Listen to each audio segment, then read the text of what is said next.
Salam damai, salam sejahtera bagi kita semuanya. Pembahasan kita pada kali ini adalah mengenai tingkatan daripada manusia di dalam mendekat dan mengenal pada Tuhannya. Saudaraku, di dalam ajaran perjalanan leluhur, bahwasanya manusia ingin mendekat dan mengenal pada Tuhannya, itu ada tingkatannya masing-masing. Di mana tingkatan yang pertama adalah manusia bertuhan atau manusia yang berpikir. Saudaraku, manusia yang berpikir pasti akan berpikir tentang adanya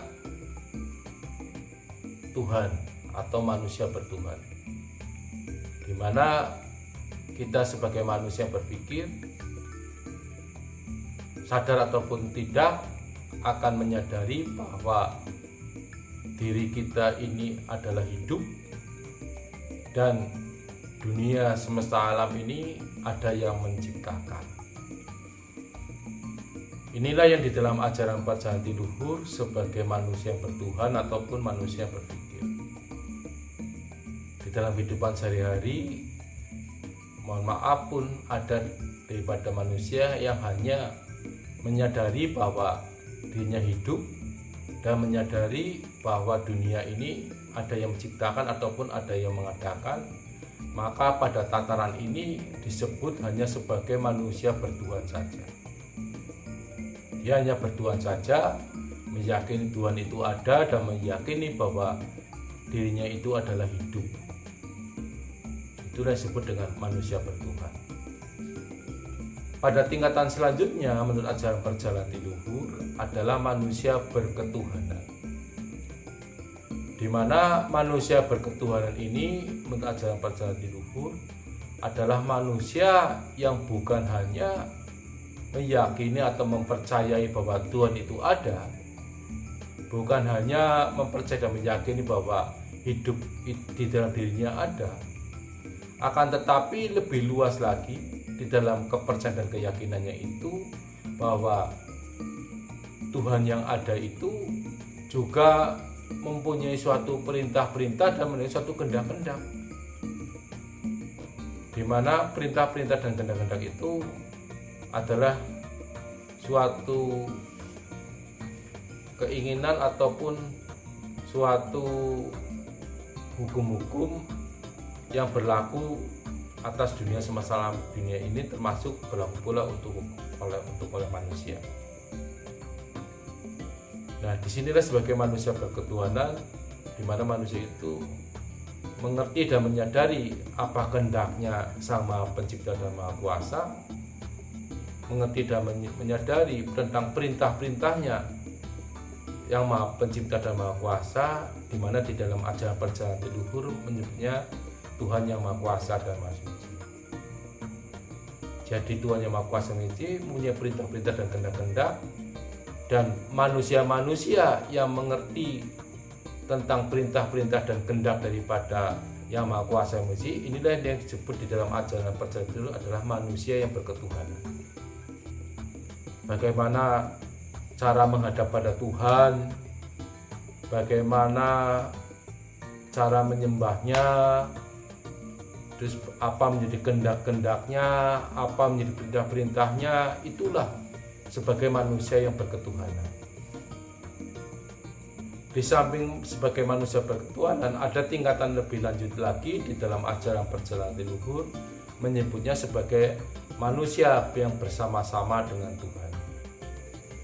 Nah, manusia yang bersama-sama Tuhannya inilah adalah manusia yang bukan hanya manusia yang bertuhan, bukan hanya manusia yang berketuhanan, tetapi manusia yang sudah melaksanakan daripada perintah-perintah dari ataupun kehendak-kehendak dari Yang Maha Kuasa dan Yang Maha Suci.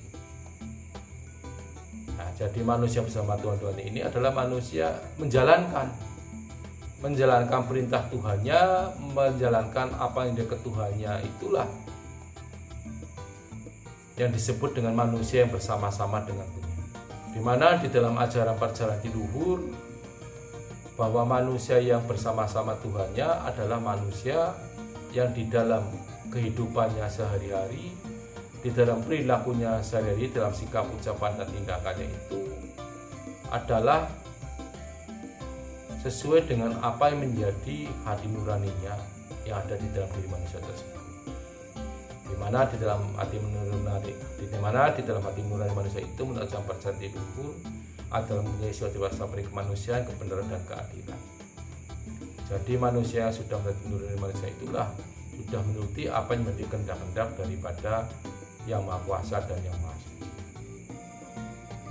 Akan tetapi karena di dalam kehidupan sehari-hari kita agak sulit ataupun bisa melenceng daripada apa yang disebut dengan kehendak hati nurani itu, oleh karena itu di ajaran perjalanan luhur dibuatlah suatu landasan-landasan pokok, yaitu janji 1 sampai dengan 7, maupun diberikan suatu ajaran-ajaran atau pengertian-pengertian yang tujuannya untuk membangkitkan dan membangunkan kesadaran manusia sesuai dengan kecerdasannya manusia pada saat ini dengan pengertian-pengertian ajaran perjalanan luhur itu, sehingga manusia sadar, manusia mengerti dan memahami dengan sebenar-benarnya, yang pada akhirnya dengan kesadaran itu, dengan pengertian itu, maka perilakunya bisa sesuai dengan hati nuraninya yang ada di dalam diri manusia tersebut.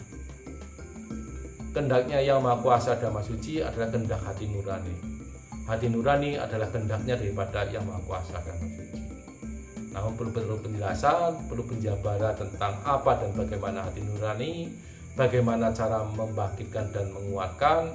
Disinilah di dalam ajaran perjalanan luhur diajarkan tentang hal-hal tersebut mengenai bagaimana menguatkan dan meningkatkan hati nurani manusia tersebut.